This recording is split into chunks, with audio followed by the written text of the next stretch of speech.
तो हम अपनी समस्याओं का समाधान हमें ढूंढना है। तो कैसे ढूंढेंगे? हम लोग संगठित हो जाएंगे। आज से हम लोग 20 साल 25 साल 30 साल पहले की जब बातें करते हैं, बड़े बुजुर्ग जब बताते हैं, तो वो कहते हैं कि इतना अफरा तफरी नहीं था, काम आसान था। क्यों? एक घर में अगर 5 भाई है तो पांचों एक साथ रहते थे, है ना। खेती बाड़ी एक साथ होती थी। एक भाई बीज लाने गया तो एक खेत जुतवा रहा है, ऐसा होता था। और पांचों मिलकर खेती समेट लेते थे, मुसीबतें कम आती थी और थोड़ा सा प्राकृतिक संतुलन भी इससे बेहतर था अभी के तुलना में। अभी थोड़ा मशीन का युग आ गया, मशीनों पर ज़्यादा निर्भर हो गया। जैसे ही मशीन पर निर्भर हुए हैं तो हमारी लागत बढ़ गई है। ये तमाम तरह की समस्याओं का समाधान है कि हम लोगों को संगठित हो जाना है। संगठित होकर अपनी समस्याओं का समाधान ढूंढ लेना है। उसका जो बेहतर विकल्प होगा वो कैसे ढूंढेंगे? इसी तरह से हम लोग महीना में 1 दिन बैठक करेंगे, 2 महीने पर बैठक करेंगे, 3 महीने पर करेंगे। लेकिन तमाम तरह की समस्या, सब्जी उत्पादन से लेकर धान लगाने से गेहूं लगाने में, बीज खरीदने से खाद खरीदने में, खेत जोतवाने का, एक एक आदमी का 1 एकड़ वाले जमीन की जो समस्या है, और 100 एकड़ वाले जमीन भी अगर कोई है, ऐसे मालिक अगर कोई है, तो उनकी जो समस्या है, उन सारी समस्याओं का एक बेजोड़ समाधान निकालना है, जिससे कि सभी खुश रहे और सबका काम सही सही से हो। उसके बाद खेतों में जो, जैसे हम लोग पशुपालन करते हैं, दूध उत्पादन करते हैं, दूध बेच लेते हैं, गोबर पर कोई काम नहीं करते हैं, गोबर का ढेर लगा हुआ रहता है, बाद में उठा के खेत में डाल देते हैं, तो उस पर भी विशेष रूप से चर्चा करेंगे। सब चीज़ों का वैल्यू एडिशन करेंगे। अगर हम लोग संगठित रहेंगे तो हर एक चीज़ों का क्या करेंगे? उसकी गुणवत्ता में वृद्धि करेंगे। गोबर से जैसे बर्मी खाद बनाया जाता है, बर्मी खाद बनाकर तब हम खेत में डालेंगे, और उससे ज़रूरत से ज़्यादा बनाएंगे तो बाजार में बेचेंगे, उससे भी आमदनी बढ़ेगी। ये तमाम तरह का प्रयास करेंगे। तो संगठित होकर अपनी वर्तमान समस्याओं पर एक समाधान तैयार कर लेंगे ताकि सभी को खेती करने में आसानी महसूस हो। खेती निरंतर चलने वाला काम है, इसको छोड़ छाड़ कर कोई भाग नहीं सकता है।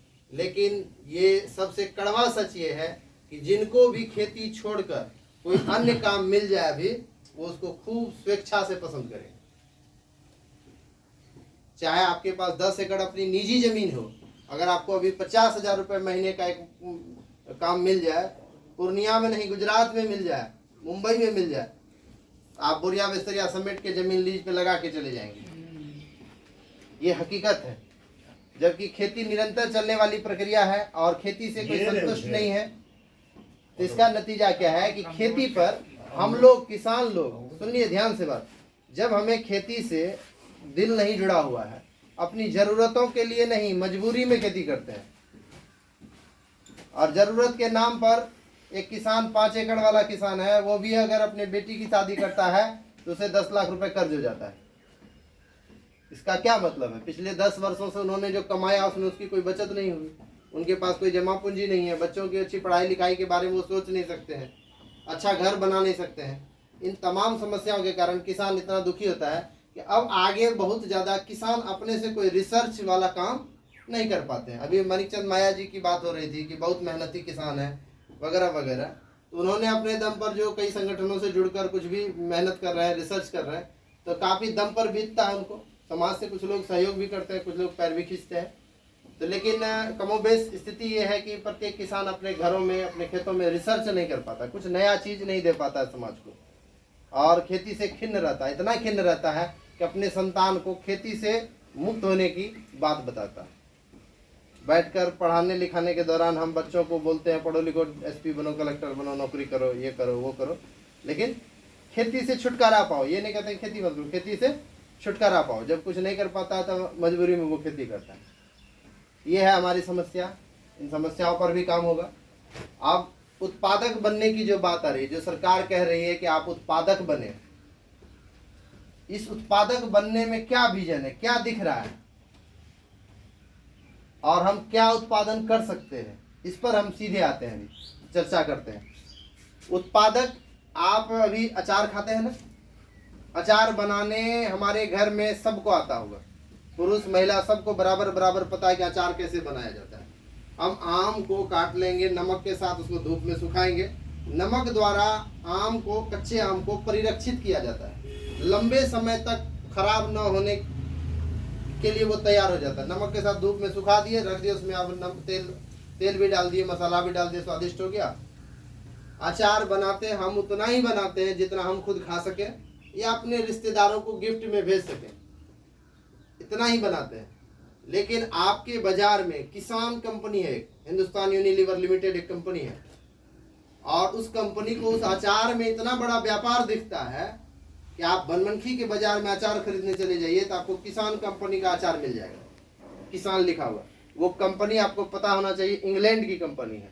उस कंपनी से जो जुड़े हुए परिवार हैं, उनके बच्चे अभावग्रस्त नहीं हैं, करोड़ों रुपए खर्च कर पढ़ाई करते हैं, महंगी गाड़ियों में घूमते हैं, अच्छे घरों में रहते हैं। यहाँ अगर मजबूरी आ जाए तो लोग मजबूरी में कुछ भी करते हैं, हवाला दिया जाता है कि हम गरीबी के शिकार हैं।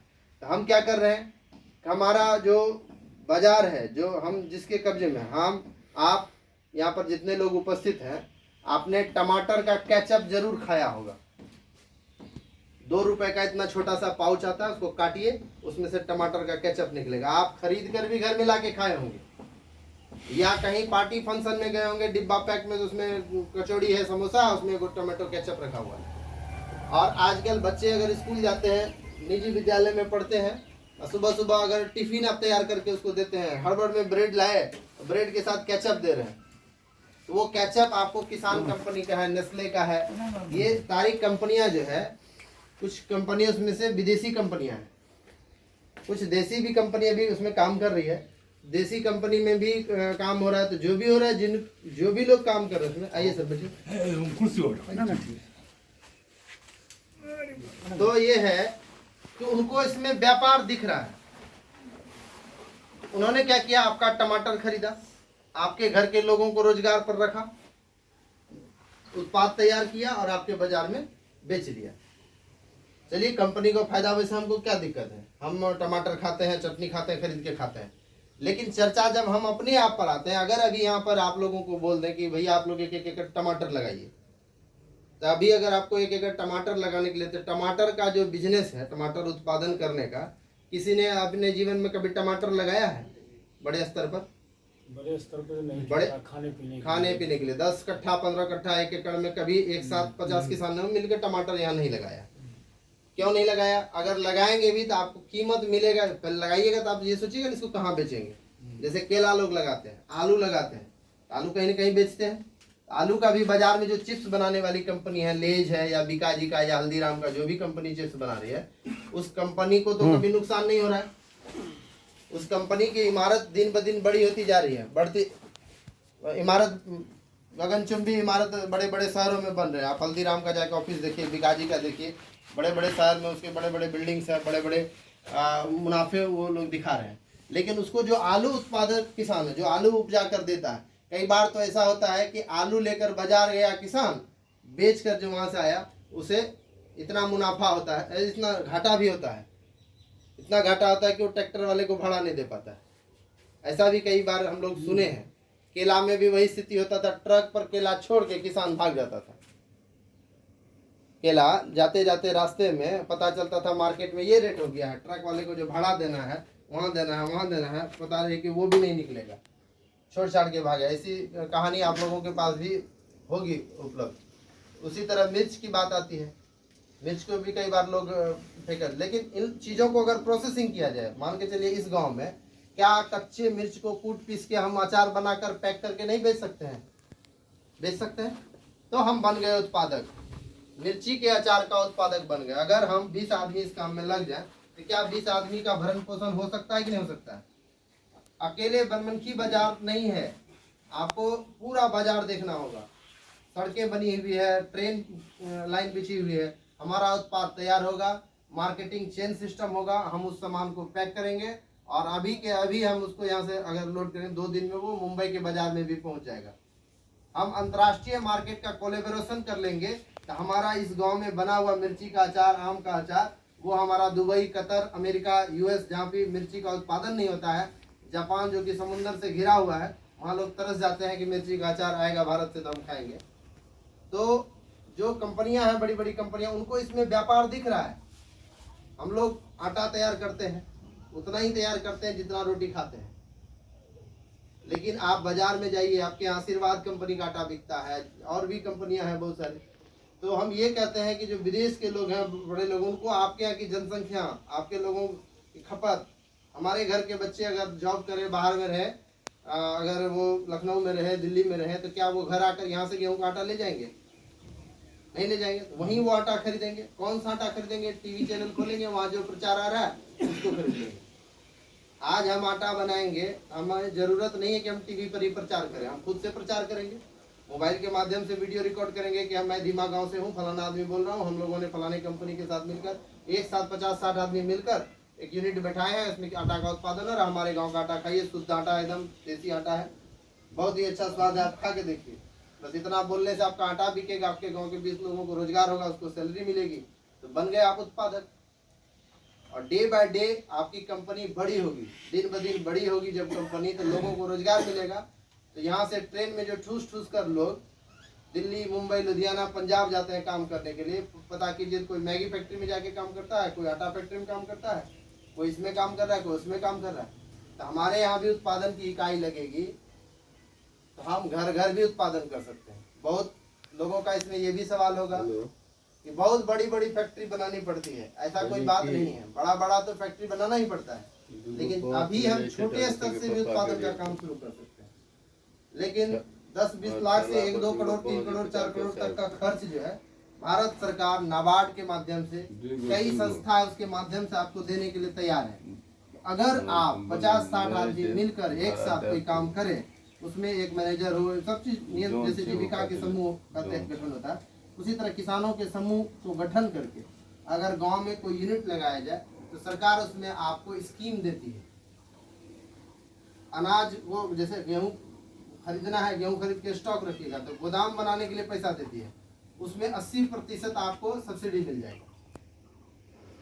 और इस तरह से आप अपने कदम दर कदम जब आगे बढ़ेंगे, सभी योजनाओं का लाभ लेंगे, तो अब दिक्कत ही क्या आती है कि किसी न किसी कारण से हम लोग ऐसे चंगुल में फंसे हैं। अधिकांश हमारे यहाँ जो चुने हुए नेता लोग हैं, वो दबंग हैं, क्रिमिनल हैं, वो सरकारी ठेके में जो कमीशन होता है उसी में इतना लिप्त होते हैं। इस तरह की जो ये रचनात्मक बातें हैं कि कुछ समाज में एक निर्माण करने वाली जो बात है, इस पर एक लंबा समय लगेगा। इस काम को करने से मुझे भी लाभ होगा, अगर आप इसमें जुड़ेंगे, काम करेंगे, तो इसमें लाभ होगा ना। लेकिन आज कोई ऐसा लाभ नहीं हो जाएगा कि जिससे हम मर्सिडीज पर घूमने लगे, कुछ होगा। लेकिन हमारे यहाँ जो चुने हुए नेता हैं या जो भी समाज के रहनुमा बनकर घूमते हैं, उनको है कि आज ही हम आके कोई ऐसा तांडव मचाएं कि आज ही हमारा पॉकेट इधर गर्म हो जाए, उधर गर्म हो जाएगा, जाके बनूटी में कहीं दारू पार्टी कर सके, कहीं जाके ऐश कर सके, 4 राइफल लेके घूम सके। क्या ये हो रहा है? तो आपको वैसे लोगों से ही बचना है। और यहाँ पर ये अपना छोटे प्रयास को बड़े विजन तक ले जाना है कि आपके गांव का आटा जो है दुबई में जाके बिके, जापान में जाके बिके।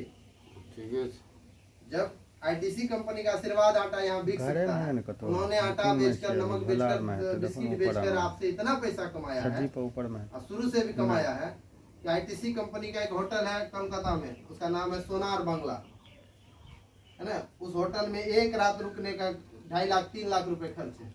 एक व्यक्ति एक रात रुकिए तो 2.5 लाख से 3 लाख रुपए रात रुकने का चार्जेज है इसका। तो फैसिलिटी उन्होंने यहाँ से कमाया, होटल खोल लिया, और बड़े बड़े लोग उसमें जाएंगे रुकने के लिए। यानी आपको आटा बेच के कमा लिया, बड़े बड़े लोगों से, आपके नेताओं से, बड़े बड़े लोग जिनके पास ढेर सारा पैसा है, वो जाकर वहां लुटाएंगे। तो सब तरह से आपसे पैसा वो कमा रहे हैं। तो हमें अपने बाजार को देखना है कि पैसा कहाँ। तो बाजार में हम कैसे खड़े हो सकते हैं? उत्पादक बनकर खड़े हो सकते हैं।